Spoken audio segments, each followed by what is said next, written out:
How's everyone doing on this beautiful Thursday? Welcome to Willa Candy's channel if you're new here. And for the ones who has been visiting, thank you for the support. And on today's video, I'll be reading the Holy Scripture.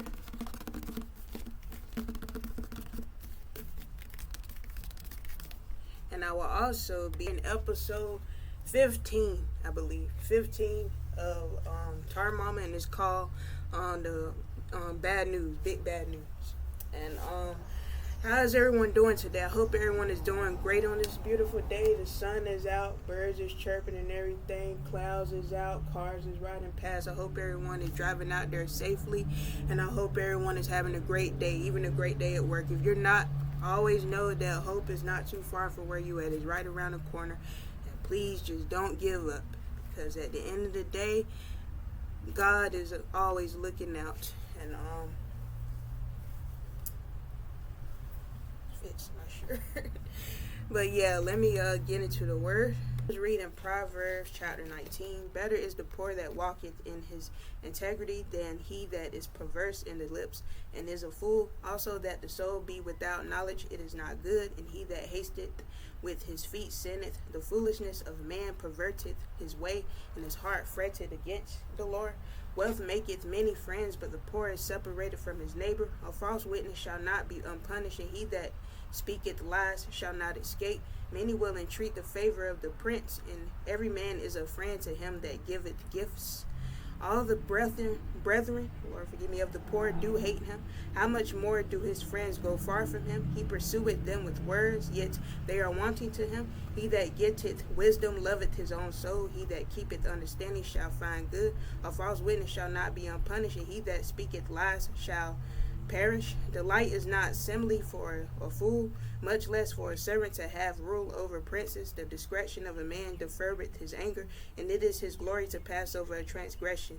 The king's wrath is as the roaring of a lion, but his favor is as dew upon the grass. A foolish son is the calamity of his father, and the contentions of a wife are a continual dropping. House and riches are the inheritance of fathers, and a prudent wife is from the Lord. Slothfulness casteth into a deep sleep, and an idle soul shall suffer hunger. He that keepeth the commandment keepeth his own soul, but he that despiseth his ways shall die. He that hath pity upon the poor lendeth unto the Lord, and he that which and that which he hath given will he pay him again. Chasten thy son while there is hope, and let not thy soul spare for his crying. A man of great wrath shall suffer punishment. For if statute deliver him, yet statute must do it again. Hear counsel and receive instruction, that statute mayest be wise, and thy latter end. There are many devices in a man's heart, nevertheless the counsel of the Lord that shall stand. The desire of a man is his kindness, and a poor man is better than a liar. The fear of the Lord tendeth to life, and he that hateth shall abide satisfied. He shall not be visited with evil. A slothful man hideth his own in his bosom, and will not so much as bring it to his mouth again. Smite a scorner, and the simple will beware, and reprove one that hateth understanding, and he will understand knowledge. He that wasteth his father and chaseth away his mother is a son that causeth shame and bringeth reproach. Cease, my son, to hear the instruction that causeth to err from the words of knowledge. An ungodly witness scorneth judgment, and the mouth of the wicked devoureth iniquity. Judgments are prepared for scorners, and stripes for the back of fools. Okay. And word of the day.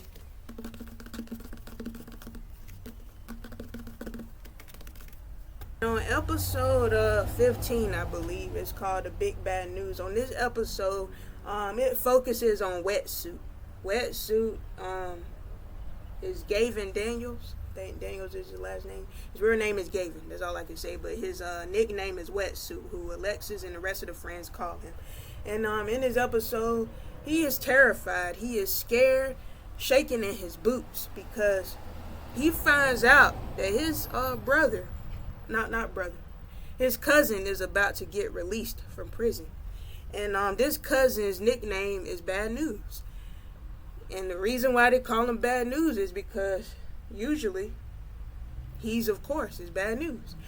But David has no idea that this cousin has changed since he been in prison, but he think that this cousin is still the same way. This cousin used to terrorize him when they was kids.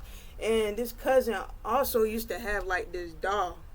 He used to have this dog named Vicious. He used to have this pit bull dog named Vicious. And he used to try to get it like to attack Wetsuit when they was kids, like when they was teenagers growing up. And Wetsuit would just never forget how his cousin treated him. So when he found out he was getting out of prison, Wetsuit, he's a grown man now. He is terrified, telling Alexis and them all about it. Man, I got to get out of town. I got to get out of town before he, get released from prison. Like, I do not want him to find me.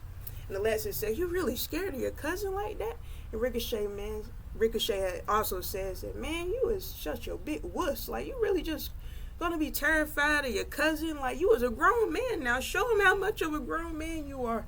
And Wetsuit said, you don't understand what his cousin has put me through when we was kids. Like, I really want to duck and dodge him. I don't want to be, nowhere near him. I don't want him to find out that I'm down here in Garrison. Like, I want to just skip town. And Alexis had put his arm around, like, listen, man, we got your back, okay? We're your friends. If one jumps on you, we all gonna jump in. You understand me? Ain't that right?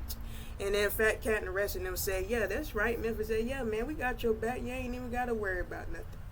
He said, if anybody tries something, I got this in handy. He had like a razor in his mouth. And one of the other boys, I think it was Shrimp. No, not Shrimp. It was Midget Wayne. Midget Wayne had some nunchucks in his hand. Don't know where the heck he got the nunchucks from. And they were like, yeah, I got me these nunchucks. He ended up hitting his own self with his own nunchucks. And then Ricochet said, see, that's what you get. They get at you, Bruce Lee. But, yeah, he was scared of his cousin, Wetsuit was. But he kind of had a little bit of relief in him when all of his friends, Alexis and them, gathered together. Like, man, you ain't got to worry about nothing. We ain't going to let your cousin just start jumping on you and terrorizing you in front of us. We're your friends. We friends. We got to, stick together. That's what friendship is all about. When his cousin got out of prison, yes, he went out. He had visited also the family of Wetsuits, of course, his family. They all was happy to see him, but he was looking for his cousin Wetsuit. He was wondering, where the heck is he at? Wetsuit was just scared. But one day when the boys was all sitting together at Memphis house, it was Memphis house this time, a call came through the phone. Like, and Alexis had answered the phone, like, hello?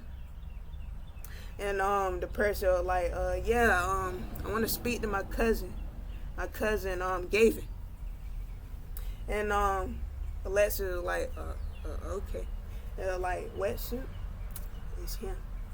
And Wetsuit was like, no. And they were like, come get the phone. We're right here. We're friends. We're not gonna let him jump you. Get the phone. Like, he had the thing covered, like, come answer the phone. We ain't gonna let him get you. We got your back. Don't worry about it. And the Wetsuit was like, okay. And then he got up and answered the phone. He was like, his hand around. Hello? And they're like, yeah. I had a feeling that you were gonna duck and dodge when I had, we're going to get released from prison. Well, you know what?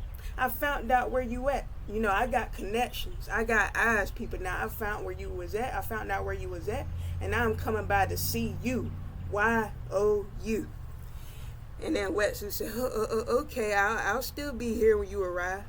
And then the phone hung up. Once it went click, that's when Wetsuit was like, yeah, man, I got to get out of here. My cousin's about to come. Come on, man, we got to get out of town.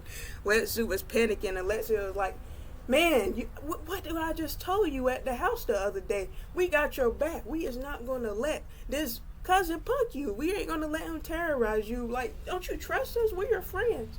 Ricochet said, yeah, man, you ain't got to worry about nothing. Wetsuit said, man, you don't know if how much, you don't know if he been lifting weights behind prison. When we was kids, he was already lifting, a lot of weights and stuff. He was exercising. So ain't no telling how big he got since he been behind bars for about, 7 years. But, Wetsuit had no idea that his cousin Bad News, a.k.a. Bernard Jenkins, had changed it to a great man. Like, he does not have those mean, evil ways on him like he did when he was a kid coming up as a teenager. He changed into a better person ever since he been in prison. And he wanted it to come by and see his cousin, Gavin, aka Wetsuit, to let him know that he's planning on getting a job. And he got back into a relationship with his, girlfriend who had left him. She had made things back up with him. Like, he's just doing great. And he also got to see his son because he got a child. He wanted to tell Gavin all that good news. And he also wanted to apologize for the things that he been doing towards Gavin. Like, man, we was kids, but I also done some cruel things. And I am sorry, sincerely, from the bottom of my heart. And when Wetsuit had got face to face with his cousin, he was shocked. He was like, wow, man, you really have changed, Bad News. They're like, don't even call me Bad News no more. I'm Bernard. He said, Cousin Bernard, big cousin Bernard. And if someone ever bothers you, don't ever be scared to come to your big cousin Bernard. You got me? I may be a changed man, but I still got that other side in me, if you know what I mean. You just don't have to call me Bad News. And Wetsuit said, okay, man, okay. And they both gave each other a hug. And that's basically how this episode ended. This episode called Big Bad News. And I wanted to share an extra story of my own and probably my opinions towards the end of this video. This video is not going to be that long. Okay. Well, all I can say, like the term or the idiom, whatever you call it, the grass is always greener on the other side. Like they say. Well, when I was in school, and I ain't gonna be saying no names or nothing, but when I was in school, I'm just telling my experience, what I had dealt with bullying. I know I told it before in one of my older videos, but I'll tell more of it. It was just the surface of it, what I was telling, what I had gone through. Like, in elementary, in high school, middle school, I had to switch over to a brand new middle school, and everybody knows if you have been a new student before at a new school, it can be pretty rough for you. Like, I rattled them laptop. It can be pretty rough for you. People would treat you different. Like, there goes a new kid walking down the hallway. I've gone through that, and thank the hands of the Lord, I graduated. It was rough. It was, but God was right by my side. All I can say is I had encounters with some hateful, evil, vile people who was near the same age as me. And I will never forget, how you could just feel evil on somebody. You can feel evil on their face. You can feel when they just capital D, dislike you, like hate you. Now you can feel it on their face.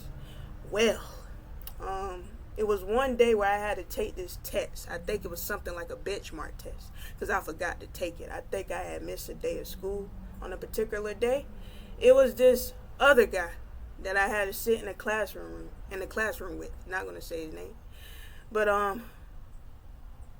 I'll say that we had to sit in this classroom together, but we were far away from each other. Like, it was a row of desks. Like, say I'm sitting in this desk right here. It was a row in front of me and then another row in front of that desk. And he was sitting way, like, near the back of the classroom. So, like, me right here and him way back there. And the teacher, I think she had glasses. It was a black lady. She was saying, like, well, you and so-and-so going to be in here, getting y'all tests done that y'all haven't done yet. So, go ahead and get it knocked out the way. And I think she stepped out of the classroom and let us did our tests alone in there. I was a little bit nervous about sitting alone in that class with that person. Because this person, bullied me. I'm going to just be straight up. And way before we started the tests, she was saying, you and so-and-so is going to, start the test. And once she said, you and so-and-so, I kind of glanced it back at him. And when I tell you, he looked at me like this.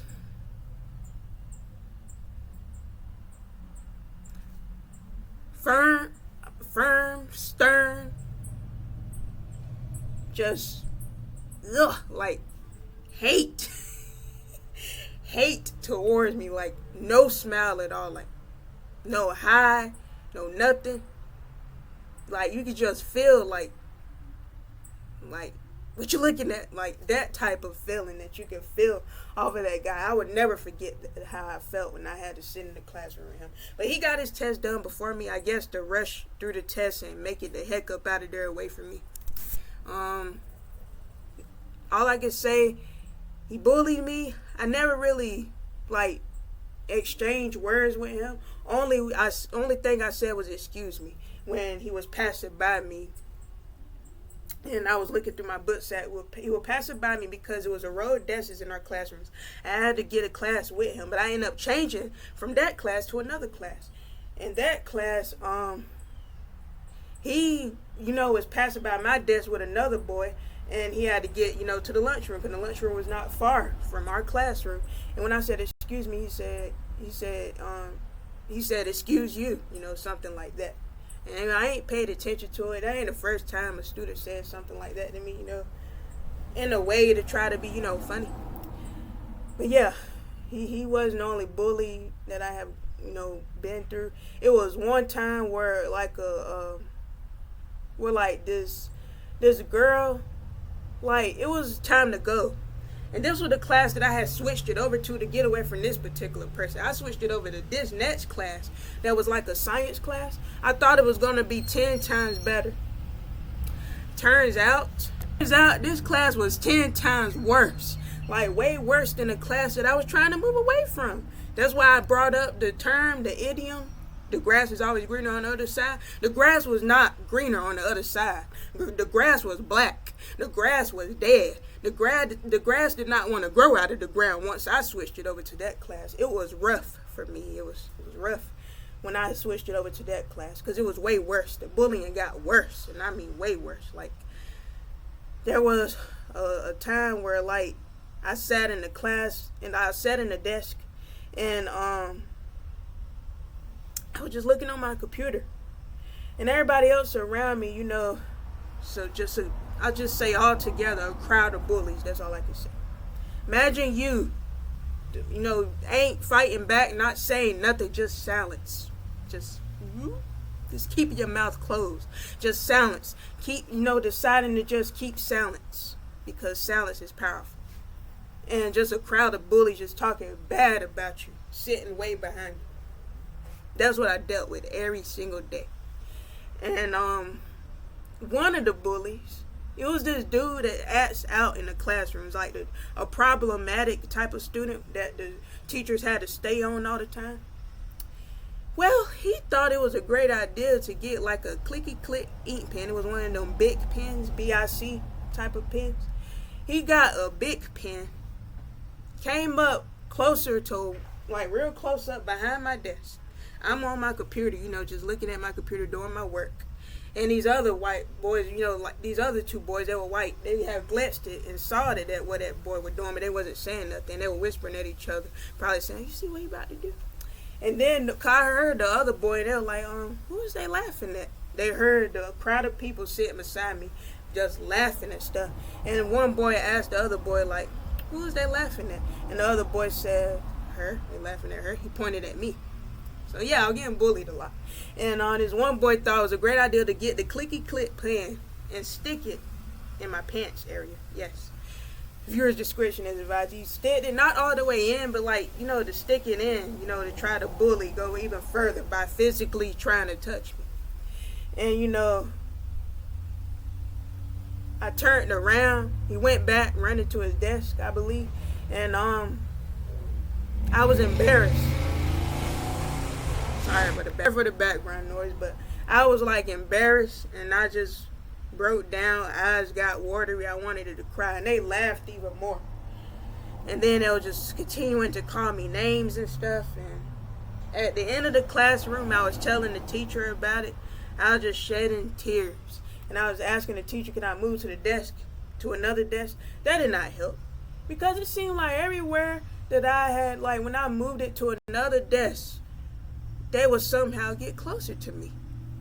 They wanted to stay away from me, and they hated me and bullied me, but wanted to get closer to me, to bully me more. I guess because they enjoyed themselves in the classroom by doing that. But yeah, I tried to move to another desk. That didn't work. I got bullied even more than I was getting bullied before. And I remember, we make a line right by the front door. If anybody ever done that in public school, make a line by the front door in the classroom and wait till the bell rings. When the bell rings, we out the door. And I I had standing with these other kids, which was waiting for the bell to ring, looking up at the clock, waiting for that to hear that bell. And the crowd of students was still just glancing at me and laughing at me. They sitting over there, right over there where this desk area was at, where the teacher kept like extra papers and stuff at. One of the students was sitting on top of the desk. It was this boy who was also a bully to me. And this other girl, I would say she'll play as someone who cares about you, but going right along, hanging around them people, chit-chatting with them people and stuff, just bubbling up, chatting it up, you know. And she was telling this other boy, she was saying like no, you can't, you know, you can't be pushing, like you're gonna push her over the edge. She making herself, you know, be a hero. She was was saying like no, you're gonna push her over the edge if you keep on bullying her. Was telling that other boy that. It was trying to call me over, make things worse, trying to call me over to where this guy was at, this guy that was bullying me, trying to call me over and get me, you know, to get me to socialize with him and get him to apologize to me. When she would tell him to apologize, but she was kind of laughing it up and smirking it up right along with him, like, apologize to her, come on now, like to make herself look good. He was just looking up like this, like, nope. I ain't about to apologize to her. He was just looking up just like that. I'll never forget it. And I didn't even look at him. I kind of glanced it over and just did like this, or just looked at the bell like, man, when is this bell gonna ring? When the bell rung, I was out. She was like, Patrika. She was calling my name. I did not listen to none of it. I just kept right on walking. I ignored it. I know that was wrong, but I ignored it and left right out the classroom right behind the other kids, because I was not just about to go along with that foolishness. Yeah, that was a bullying encounter that I had gone through. And I remember in high school, around when I arrived in the 10th grade, you know, it was like a group of new kids that started to go to this school that I had went to. I'm not going to say the name of the school, but it was these kids that started to, you know, arrive at this school. And like, I had to take the gym class with some familiar faces. It was some folks that I went to school with way back in elementary. They somehow was at the same school with me. And, you know, I was shocked by that, but I wasn't, you know, bothered by it. You know, I was like, hey, I recognize their faces. You know, like, we went to school together back in elementary. Some faces I recognized. And they recognized me. They were like, hey, we went to school together. She's at this school. Like, they were surprised by that. But it was just these group of girls. I would say like 1, 2, 3. About say like 4 girls. 4 or 5 girls. Because the 5th one, her mother worked it at the school. I ain't gonna say none of these people's names, but her mother worked it at the school, and her mother was like a teacher to me. You know, I had to leave out the classroom with her. She was like a teacher to me. And I never told her mother that her daughter was bullying me. I never told her. And I never told her. I never shared it because I just brushed it off. You know, I brushed it off and just left it in the hands of God. I let God handle it, you know. Gave all my battles over to the Lord. But, you know, and I tried to battle in secret, you know, but, you know, when you're going through something like that, it can be quite rough. It's not easy, you know. That's why I'm sharing what I had experienced. Sorry for the stutter. Because I know that bullying is still going on. And there's people out there hearing about, like, kids, you know, unaliving themselves and stuff. Kids, teenagers, stuff. They don't have no business unaliving themselves. They're going through that much like that. That's why bullying needs to cease. Bullying needs to stop completely. That's why I'm sharing what I experienced. And, what I was saying. Yeah, in this gym classroom, this one of the girls, she was, like, about, like, dark skin. She wore a ponytail and stuff. Kept her hair done. Pretty girl.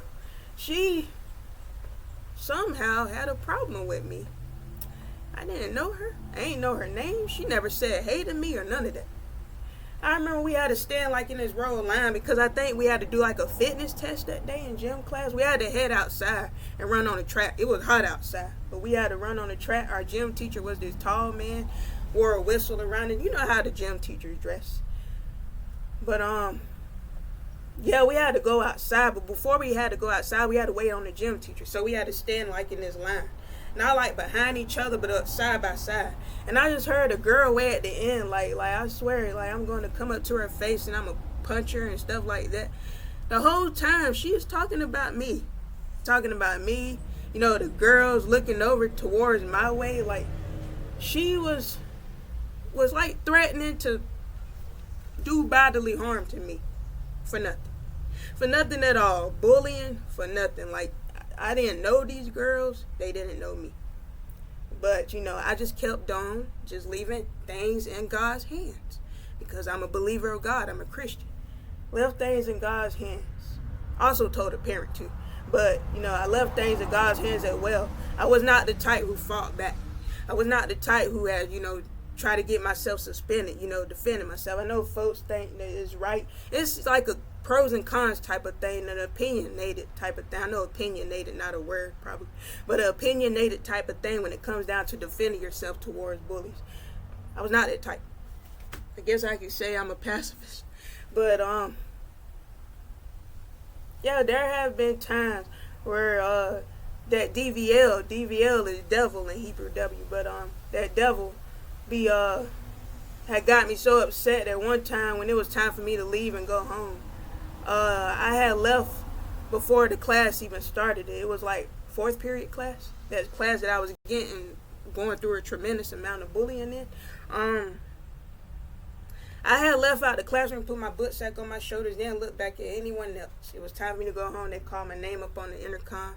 I heard a few people whispering and laughing and stuff. I left out, and I slammed at that door so hard. I like, whew. That glass to the window could have had shattered by how hard I slammed that door. Because it was just a lot of stress. It was just a lot of pressure, like stuff that you just want to let out. I slammed that door, and it felt great. I'm going to be honest. It felt great when I slammed the door because I did not want to do anything else. I did not want to get in any trouble. I did not want to fight with any other kids. I did not want to do none of that. And, yeah, in this gym classroom, it was just rough. And, yeah, this girl was just threatening to, you know, do bodily harm towards me for no reason at all. I never met her, never said anything to her or anything. I remember one time we was outside. It was the first time I brought my Bible to school. But it wasn't this Bible. This Bible my sister bought for me. You know, thank you, bitch sis. My sister bought for me for Christmas. But my other Bible, my first Bible that I got from my grandmother, it was like this pinkish looking Bible, this dark pink looking Bible with floral printing on it. I used to take that to school, and it had like a smaller print on it than that Bible. But I used to read it a lot. And I took it to school. I was around like 16, 17 years of age.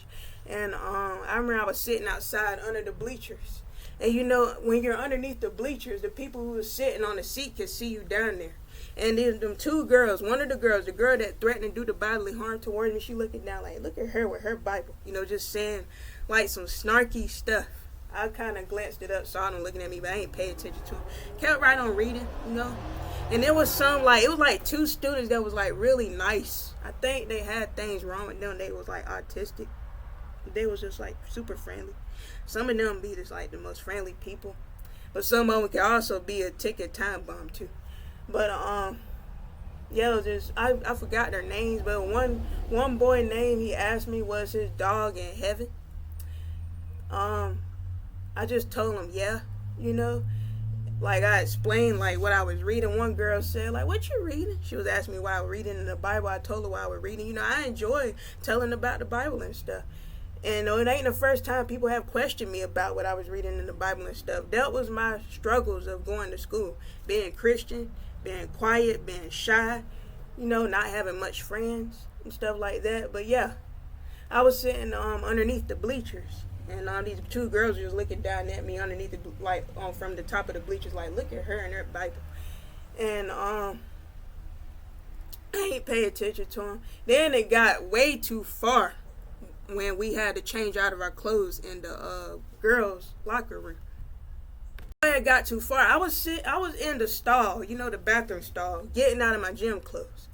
And I overheard them whispering amongst each other, laughing and talking. And then I heard one girl say she got that big old binder and stuff like that. Mind me, I got the binder in my locker. My locker was left open. And no, my binder was left on. My locker was closed. And I got the big binder. I think it was like a big pink binder, and it had like my name up there, my schedule of how I get to my classes and all. And after I stepped it out, they all started scattering away from my stuff.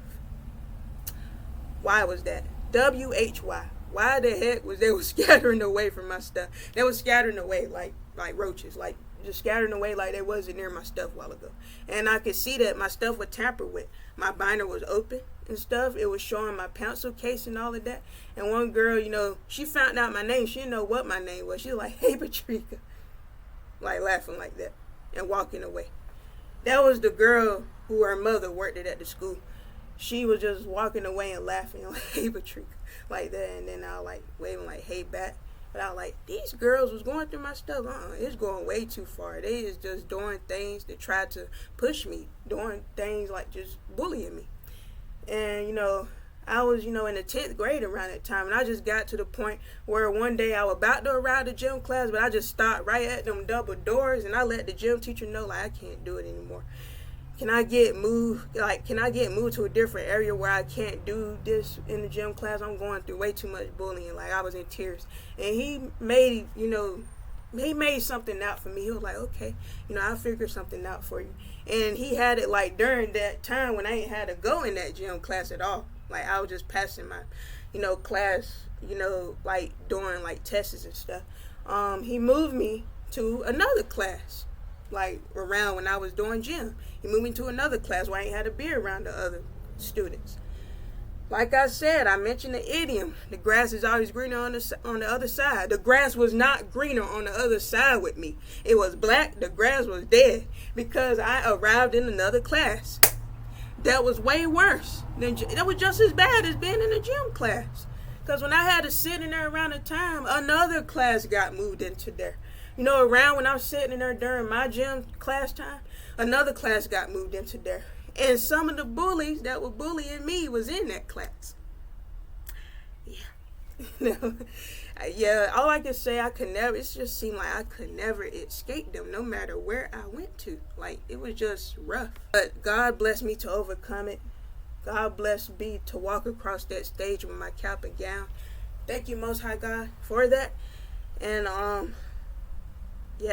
graduation time, with the cap and gown time, sitting around them one last time with my cap and gown on, it was rough. It was rough around that time, very rough. Got to go through rehearsal, learning how to walk on stage and stuff with these same folks who gave me a hard time during school. It was rough. But around we had to throw our caps up in the air, hear the word congratulations.